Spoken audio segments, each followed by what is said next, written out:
तो वहीं छत्तीसगढ़ विधानसभा चुनाव के नतीजे घोषित होने में भी अभी कुछ ही घंटों का समय बाकी है।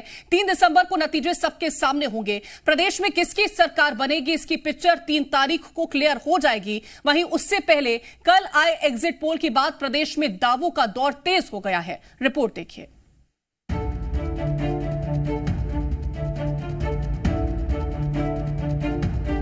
छत्तीसगढ़ विधानसभा चुनाव के रिजल्ट्स 3 दिसंबर को घोषित होंगे। विधानसभा चुनाव के नतीजों से पहले कल राज्य के एग्जिट पोल का रिजल्ट जारी किया गया। राज्य में ज्यादातर एग्जिट पोल में कांग्रेस की सरकार बनते दिख रही है। हालांकि बीजेपी को 2018 के मुकाबले बड़ा फायदा हो रहा है। राज्य के सभी सर्वे में कांग्रेस को बढ़त दिखाई गई है। इस बार बीजेपी कांग्रेस के बीच कांटे की टक्कर है, तो दोनों पार्टियों ने अपनी अपनी सरकार बनाने का दावा भी किया है। 7 एग्जिट पोल में किसी का आंकड़े एक आध समानता है, लेकिन 2 दिन बाद वो सभी पोल जो है एक समान होंगे। तो एग्जिट पोल चलने दीजिए, लेकिन सरकार हमारी बनेगी, भारी बहुमत से बनेगी। ठीक है। कितनी सीटों का अनुमान? कितनी सीटों का?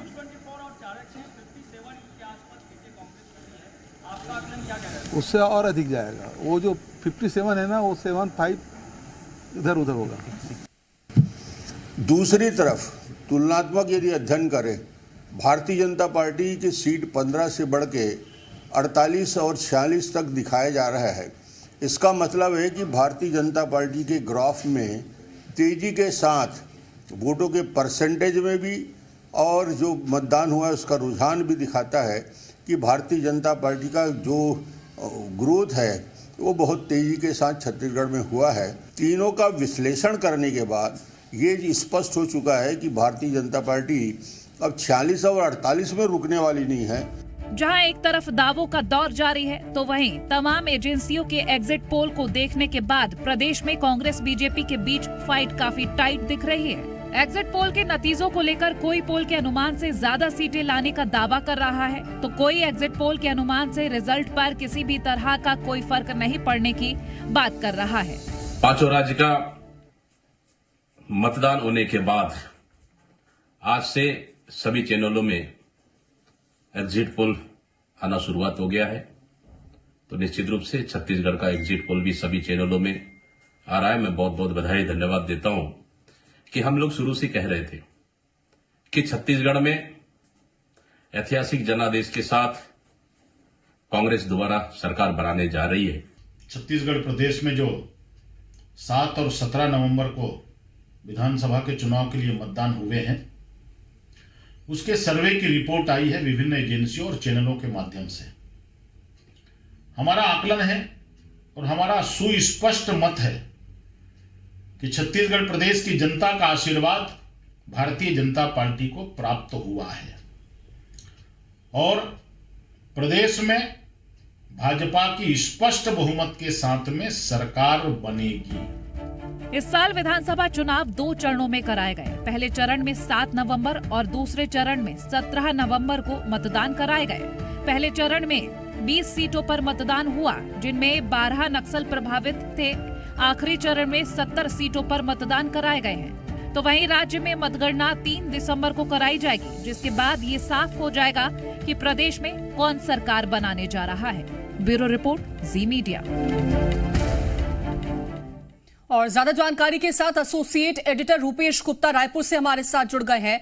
रूपेश, कल के जो एग्जिट पोल है उसने एक बात तो साफ कर दी कि किसी भी पार्टी की लहर इस बार आती हुई नहीं दिखाई दी है और बीजेपी के ग्राफ में कहीं ना कहीं बढ़ोतरी जरूर देखने को मिली है। और दोनों ही पार्टियों के तमाम नेता ये कहते नजर आए हैं कि जिस तरह से एग्जिट पोल है उसमें और बढ़त की उम्मीद हम लगा करके बैठे हुए हैं। जाहिर तौर पे जैसा 2018 में एक लहर थी सत्ता के खिलाफ कांग्रेस के पक्ष में, वो लहर इस बार बिल्कुल नजर, कम से कम ग्राउंड पर नजर नहीं आ रही है। उस तरह से जो जनता है वो वोकल होकर के नहीं बोल रही है। लेकिन कांग्रेस का दावा है कि जो पिछली बार सीटें मिली थी उससे कुछ कम सीटें आएंगी, लेकिन आ जाएंगी। 60 से ज्यादा सीटों की बात कांग्रेस पार्टी लगातार कर रही है और नारा है 75 पार। तो कई नेता, मुख्यमंत्री भूपेश बघेल समेत, अभी भी 75 की बात कर रहे हैं। भारतीय जनता पार्टी ये कह रही है कि हमारी सीटों में बढ़ोतरी हुई है और हम फिर से सरकार बनाने जा रहे हैं और सिर्फ 46 और 48 तक मामला नहीं रुकेगा, बल्कि उससे आगे भी नतीजे जाएंगे। जो बीजेपी का अपना असेसमेंट है उसके मुताबिक मैक्सिमम साइड पे वो 51 से 52 सीटें मान के चल रहे हैं कि भारतीय जनता पार्टी को सीटें मिलेंगी। इसमें जो सबसे महत्वपूर्ण बात है वो ये है कि इस बार जो मतदाता ने जो वोट डाला है उस पर कश्मकश, जो एग्जिट पोल के तमाम रिजल्ट्स आए हैं, जो एग्जिट पोल सामने आया है उसमें आप देखिए कि सीटों का फासला बहुत ज्यादा है। इस लिहाज से कह सकते हैं कि कांग्रेस को अपर हैंड जरूर है, लेकिन ये 2018 की तरह इलेक्शन नहीं है। 2018 के बाद उपचुनाव हुए, नगर के चुनाव हुए, गांव के चुनाव हुए, इन तमाम चुनावों में कांग्रेस ने जिस तरह से एक तरफा जीत दर्ज की, उसके बाद ये माना जाने लगा कि कांग्रेस यहाँ पे इतनी अब अंदर तक घुस चुकी है, इतनी मजबूत हो चुकी है, उसकी जड़ें इतनी मजबूत हो चुकी हैं कि अब भारतीय जनता पार्टी के लिए स्कोप नहीं बचा है। लेकिन जिस तरह से एग्जिट पोल 15 से बढ़ा करके 40 के आसपास पहुंचा रहे हैं, 40 से ज्यादा सीटें भी दे रहे हैं, उससे ये अंदाजा लगाना बहुत आसान है कि भारतीय जनता पार्टी ने बहुत जबरदस्त तरीके से चुनाव लड़ा है और भारतीय जनता पार्टी ने कड़ी टक्कर कांग्रेस पार्टी को दी है। जिस तरह से एक तरफा अनुमान लगाए जा रहे थे पहले 2 महीने पहले तक, वैसे रिजल्ट शायद ना आए। हालांकि ये बात भी है कि जो पिछली बार का चुनाव था, कई कैंडिडेट्स, मोहम्मद अकबर 60,000 वोट से जीत रहे हैं, शकुंतला साहू 50,000 वोट से जीत रही हैं, किस्मत लाल नंद 57,000 वोट से जीत रहे हैं, अमितेश शुक्ला 58,000 59,000 वोट से जीत रहे हैं। तो ऐसी स्थिति में वो फिगर जाहिर तौर पे कोई भी नेता नहीं छू पाएगा, लेकिन ये माना जा रहा है कि क्योंकि जिस तरह के कल हमने एग्जिट पोल देखे हैं वो जरूर ये साबित कर रहे हैं कि इस बार की जो फाइट है वो बहुत सारी सीटों पर बहुत ज्यादा टाइट रहने वाली है और रही होगी। और उस तरह की जिस तरह से आपने एक आंकड़े बताए हैं कि नेता इतने वोट मार्जिन से जीते, वो इस बार नहीं देखने को मिलेगा। और ऊपर से अगर हम रमन सिंह को सुने तो उन्होंने कहा कि ये जो अभी एग्जिट पोल के नतीजे हम देख रहे हैं उसमें सरगुजा को इंक्लूड नहीं किया गया है, बस्तर को इंक्लूड नहीं किया गया है, यानी कि वो और भी ज्यादा हाई रेंज लेकर के चल रहे हैं अभी। देखिए, ऐसी बात नहीं है कि बस्तर और सरगुजा को इंक्लूड नहीं किया गया। अगर 90 सीटों की बात हो रही तो जाहिर तौर पे इन दोनों रीजन को जोड़ा गया है और इन दोनों रीजन को अगर छोड़ा जाता तो वो कांग्रेस के लिए भी सीटें माइनस दिखती, कांग्रेस के लिए भी गुंजाइश होती बढ़ने की।